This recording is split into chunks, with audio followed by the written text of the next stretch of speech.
তো বিপুল আসনে সারা বাংলাদেশের সরকার গঠনের পথে এই প্রথম মুহূর্তে উপজেলা সভাপতি জাগলাট ইউনিয়নের সাবেক আপনার চেয়ারম্যান জননেতা জনাব আবু দাউদ প্রধান, তিনি প্রথমেই যে কাজটি করেছেন বাংলাদেশ আওয়ামী লীগের প্রতি তথা আওয়ামী লীগের তৃণমূল পর্যায়ের নেতা কর্মীদের প্রাণের যে সংগঠন আমাদের জাগলাট ইউনিয়ন আওয়ামী লীগকে তিনি আজকে তালামুক্ত অবমুক্ত করেছেন। সেই দেশটাকে পাকিস্তান বানাতে চেয়েছিল, যারা বাংলাদেশের স্বাধীনতার পক্ষের প্রতিটি দলকে নিশ্চিহ্ন করার চিন্তা ভাবনা করে বাড়িতে অফিসে হামলা করে বন্ধ করে রেখেছিল, সেই অফিস আজকে প্রথমেই তিনি জাগলাট ইউনিয়ন আওয়ামী লীগ অফিস অবমুক্ত করলেন। জাগলাট ইউনিয়ন আওয়ামী লীগ সহ সকল অঙ্গ সহযোগী সংগঠনের পক্ষ থেকে দিনের কাছে আমরা কৃতজ্ঞতা প্রকাশ করছি।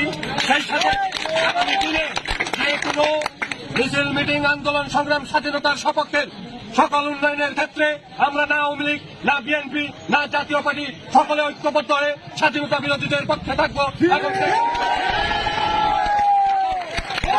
ঐক্যমত্যের ভিত্তিতে উন্নয়নমূলক ইউনিয়নের উন্নয়নের আহ্বান জানিয়ে আমি আমার কথা শেষ করছি। ধন্যবাদ সবাইকে।